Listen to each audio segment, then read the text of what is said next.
Welcome to Modern Mom Talk. I'm Tara Clark. I'm so excited because today I'm interviewing Mara Martin, model, advocate, and supermom who made headlines around the world when she breastfed her daughter Aria on the Sports Illustrated runway. Since then, Mara has made it her mission to be an advocate for women and to shine a light on the stigmas and hardships facing modern moms.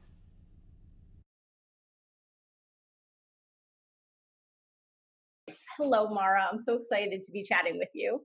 Thank you so much for having me on here. You modeled with Sports Illustrated with your daughter Aria at the breast. Can you Ye tell me a little bit about how that story came to be?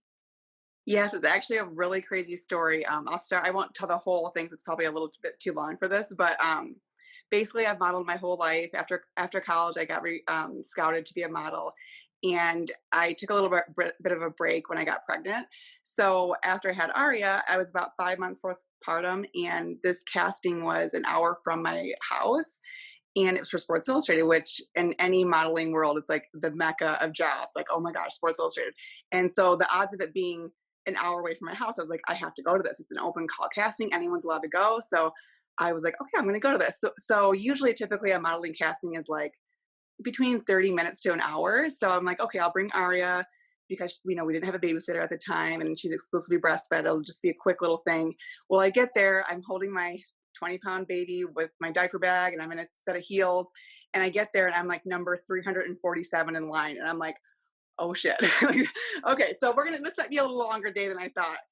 But my mindset was always, if she gets fussy, I'll just leave and take some cute pictures to post on, social media and whatnot. Well, I got through the line and I made it through the first round, and then they called me for the second round that same day. So I was there from like 6 a.m. till I want to say it was like 6 p.m. in heels with Aria, nowhere to put her down. And we at one point we had to change into a bikini to like, take Polaroids and stuff. So I'm like literally in this bathroom stall with, a baby trying to like tie my bathing suit on and like try to look cute too, like to be presentable. So anyways, I got done with that day and I went home, and I told Ryan, my husband at the time, I was like, wow, I feel so accomplished because there was all these young girls there and models, and I'm like, wow, I did this with a baby, and I was. It's 5 months postpartum. It was, it's really empowering moment for me just to do that casting, and to get back into like kind of the workforce. And I left, and I was also very sore. I remember being like, oh my gosh, I'm so sore from holding her so long and in heels. But we left and we got home, and then we got the call again to come back for the next day. And so I get there, and it went from like 10,000 girls to like 60 girls. And then from 60 girls, it went down to 15, and I made the top 15. So because Aria was there the whole time, the editor, MJ Day, was like, hey, do you want to walk, with Aria? I mean, she's basically part of the casting. You might as well walk with her. And I was like, yeah, absolutely. It'd be so cute. So we had this plan of like, I'll do one walk with her. Like they had a little matching bikini for us. It was super cute. And so the show was supposed to start at 7, and we got backstage, and we're in our bikinis, and Aria's like super excited and happy, like this cute little baby backstage, and everyone's like really excited to do it. And the show got pushed back by 2 hours. So I was backstage, and now it's 9 o'clock, which was her bedtime. And so I was kind of disappointed because the show started and I was backstage and I was breastfeeding her to sleep. And I was like, wow, this really sucks. Cause like I made it this far, and like here I was working my dream job. And I stepped out of line because I'm like, I'm not going to take her off the boob. Like I want her to go to sleep. If, I'm going to put her first basically. And the editor happened to see me, and it was like this 30-second window where she walked past me, and she like looked in my eyes, and I looked at her, and I was like, can I go? And she's like, hey, that's your baby. You want to go out there and walk with her? Go for it. And I was like, are you sure? And she's like, absolutely. And I'm like, okay, cool. And so it was my turn to go. I just kind of just went out there, and I didn't think anything of it at the time, because it was Miami Swim Week, and like, not like it's not a big deal, but it wasn't like this big publicized event. But I went out there, and all these phones went up, and I got back from the runway, she was sleeping. And the next day it was E! News, Good Morning America, TMZ, all around the world. And I'm like, oh my gosh, this is crazy. And it was just like this amazing moment for mothers around the world. It was kind of like this, showing women that you can, work and love your postpartum body and normalize breastfeeding. It was kind of this big moment for women around the world. And it just was such an empowering thing. And it's one of the craziest things I've ever done. And and it was not planned at all. So it was kind of even a better story, if that makes sense. I love that, Mara. I have Yeah. goosebumps. I Every time literally I saw have it, yeah, every time I goosebumps. get goosebumps because it was like one of those things that you can't plan it. It just happened, and like it was just what it was, and it ended up being such a cool and powerful moment for everybody. And like the fact that I got to do it with Aria, like me and her doing it together was so special. So It's such a wonderful memory for you and when she grows up, and then you could show her the footage and show her all the photos and say like, look at, we did this I know I together. always tell Ryan, I'm like, if we ever have a second child, I'm gonna feel so bad because we were on like Good Morning America and magazines and all these different things. I'm like, her baby book is gonna be so much better than the second one. So I'm like, we'll have to go viral for something else, I think, because I feel so bad. Well, then you would have to bring the second one on a different show. Yeah, something different. Yeah. I love that story. I think that story is like the epitome of a working mom story. Like it doesn't get any better than that. I Well, absolutely love that's that. was too like it was just me. I was a working model, and she was had to eat, and that was her time to feed, and just like go on with the show. Like you have to get it done. And somehow I feel like moms always do that. You always kind of just like figure it out, like get it done. And that's just like kind of the epitome of a mom. You just kind of get things done. And that's just what it was. Absolutely, always. And you definitely did. So congratulations. Kudos to you on that, because that is phenomenal. Oh, Phenomenal. thank you. So you have Aria. She's nearly 2, right? Yeah. And so tell me a little bit about her. What's your parenting style? Okay. So this is kind of, I don't know how you'd say it. I don't even know how these two go together, but I am the largest helicopter in the land. I'm a huge helicopter parent. I'm always hovering her and basically sheltering her from everything. But at the same time, I am like the most nonchalant, laid back person. Like I always joke around, like I'm not a big like rule enforcer or anything like that. I just want her to like express herself and like be herself kind of thing. So I'm kind of like this mix between like super casual, but also very like on top of her all the time. Like she can't do anything by herself. I totally understand. I'm like that with my son. So, and then he's almost 8. So I can't I say. know it's gonna get like better where I'm like not gonna be as attached, but I'm like, I don't know if it is. I feel like the minute you become pregnant, you're always worrying about something, whether it's, you know, how their heartbeat or if they're kicking enough, and then you have them and it's like, are they sleeping enough? Are this? And I'm like, oh my gosh, I'm never gonna not worry. Like the rest of my life's gonna be like this. So I feel like the helicopter is probably just gonna keep getting bigger. It's true. You know what it is? The problems change, as the kids get Hmm. older. And so that's what's different. But like you always will worry about Oh, it. So yeah. it's just the problems sort of shift. And then there are also times where once you start parenting long enough, then you sort of know where to pick your battles and where you say, like, okay, like I'm not going to worry about this thing, but I do care more about this. And so Right. that sort of happens over time. At least it did for us. And so I can only speak out of my own experience from what I, have seen work with our son. But yeah, I completely understand about being a laid back helicopter parent. That is definitely. So, so you post a lot of photos and videos of Aria, and it seems like you've received some negative attention, some negative comments on that. Tell me a little bit about it. Yeah, I feel like Instagram's such an amazing tool because you have a community that you create through your own page, whether it's really supportive moms or if you're asking for tips, like all these different things you can kind of do on your platform. And for me, I've seen for the most part it's been amazing. I mean, I've grown this amazing community, but yeah, there are definitely some trolls and some Karens that come to my page on the regular, and I don't know if they just feel the need to give me their 2 cents. But yeah, I've had a lot of experience with that. Over time, I feel like I went from, not that became a star or anything, but I went from, not having as many followers to having a lot in a short amount of time. And I think that's when people kind of feel, I don't know, impulse to write you because they're sitting behind a computer desk and don't really have to show their face, if that makes sense. No, it totally makes sense. Yeah. Trust me, if there's somebody that understands, it's me. Oh yeah. We see a lot of that. And like you and I were chatting before we started rolling, it's like I feel like Instagram has changed a lot in the last year or so, and that we've gotten a lot of like negative attention where Instagram used to sort of be more like good vibes only and everyone was like For really sure. supportive. And for whatever reason, the last like year and a half, it's just you've seen a lot more trolls and just a lot more people sharing their 2 cents, good, bad, or ugly. And so Totally. Yeah. it weighs on your mental health. There's no way around that. I mean, you could try, one could try not to read comments and look into all of that kind of stuff. And obviously everyone's entitled to their opinions, but not everyone thinks through their opinions Sure. as they type them down. Sometimes I always say this too is that, sometimes it's the way that people say it. Maybe they're not, getting it across the right way. It comes off as a little more negative than it should be.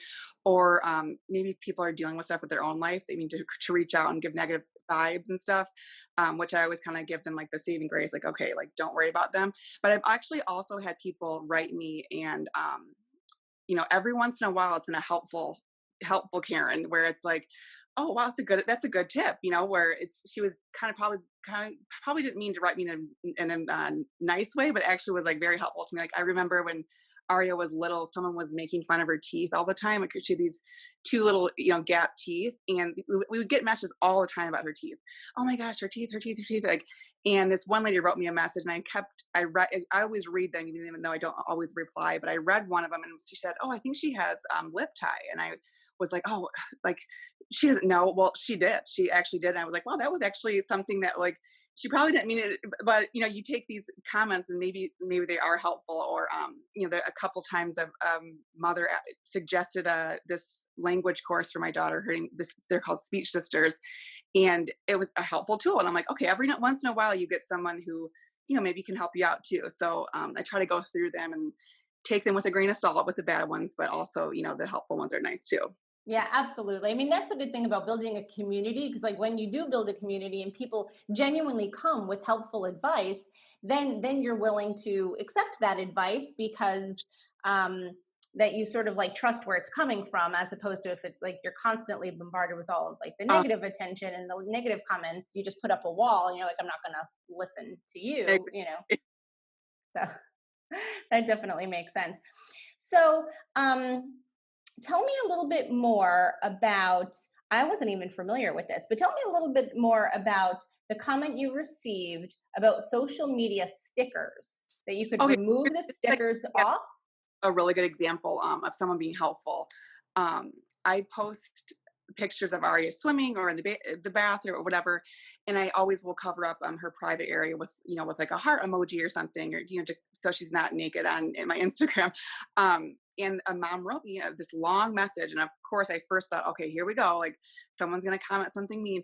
Well, she actually gave me this very helpful tip that the stickers actually can be removed and taken off through some app or some device that pedophiles and people get. And I was, are you sure? Like it's I did my research on it, and it's actually true. There's an app that people do that with. So she gave me this this long list of websites to look up to show kind of validate her. And I looked him up, and sure, yep, she was right. Like people can take the stickers off. So she gave me another website, said that if you're going to post your kids in the bath or whatever, to use the actual eraser on the keyboard to erase the area. And so I was like, wow, that was a really, I mean, it was repulsive to even think about that. But now that I know, it's one, I'm not going to post pictures like that again, but two, if everything is even close, I'm just going to use the eraser tool. But again, it's one of those things that you just like, oh, like people are crazy. Like will do anything for stuff like that. And it was really shocking when she wrote me, but I'm glad I went through that message and actually read it. And she was very, very appreciative that she sent that to me. That was a great message. Thank you so Yeah. much for sharing that. Because, like, I'm sure that people, I was never aware of something like that, and I bet there's tons of people out there that are not aware of that. So, thank you so much Yeah, oh, for for sure. And mentioning. I wish I knew her name off the top of my head, but it was so nice of her. And again, like the first part of it was not negative, but the way she said it was like, "Hey, you shouldn't do that." And so I'm immediately thinking, okay, someone's coming at me. But then I kept reading. I'm like, wow, this is very helpful. Like I would love to share this on my platform, because I don't think many people know this. I mean, I definitely didn't know it. So I got a ton of DMs after that saying, "Thank you so much. I really, really appreciate it." And just people were sharing it and sharing it, because I'm like, wow, this is a really helpful thing, especially nowadays, because Instagram is such a big thing that everyone uses and shares with all their kids and stuff like that. Yeah, thank you so much for sharing that, because Yeah. I genuinely appreciate that. So, what advice do you have for parents about posting pictures of their children online? I go back and forth with it. Like, I remember when Arya was first born, I wasn't really into her.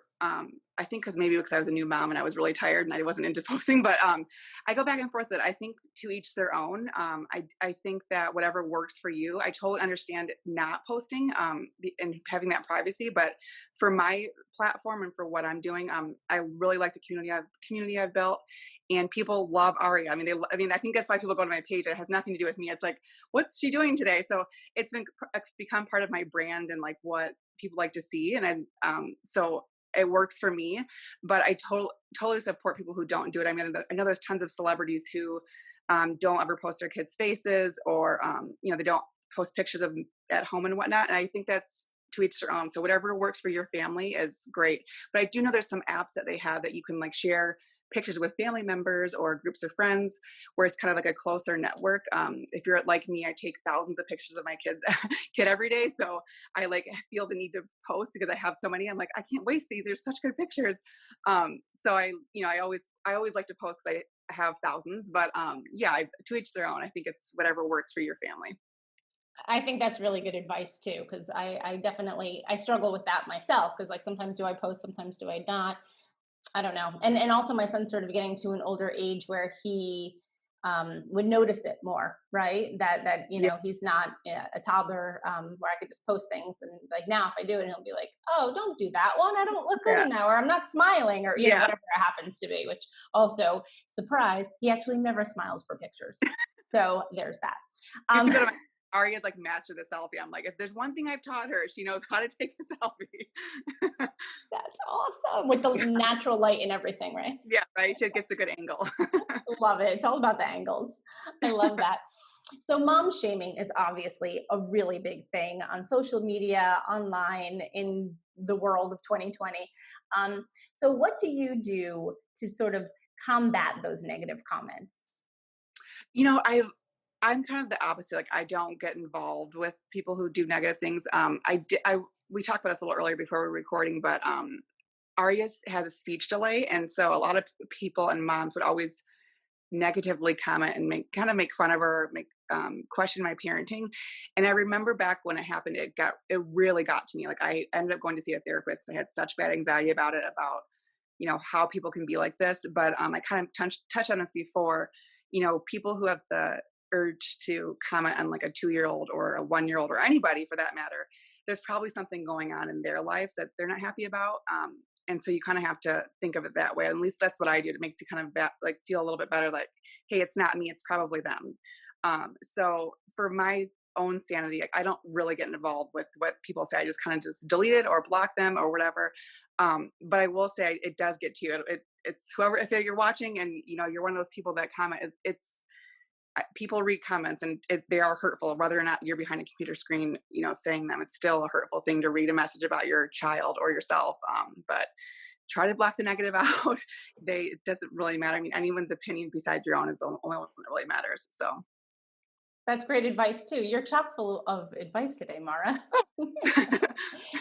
So tell me, do you have any new upcoming projects that are going on, or anything you'd I like feel to like talk about? Yeah, I feel like I have a bunch, but like I don't know if because of COVID, I've just got like this not motivated, but there's just like so much. It's kind of this overwhelming time for everybody. So I'm working on my website to launch coming up. It's called amodelmom.com, and then I've also have a book deal too. I was really into it at first. I was, had my juices flowing. Then I kind of got this like writer's block a little bit, but now I'm kind of back in the groove. So I'm hoping to get that published 2021 when we can all have like a book tour maybe and come meet everybody in person. And of course, still, modeling and speaking on panels and whatnot. So just trying to stay busy and trying to stay active. I know during COVID, it's been hard for everybody. So I completely understand. Mara Martin, thank you so thank much for you. being here. It was such a pleasure to chat with you. No, thank you so much. I love your page. I'm like so honored that you had me on here. I'm like such a fangirl of you. So Thank you so much. Go give Aria a big kiss from me. she's And actually waiting. She like will refuse to go to bed till I'm out there. So I'm like, I have to go and get her because I know she's waiting up for me. I totally understand because I think my son is too. Oh.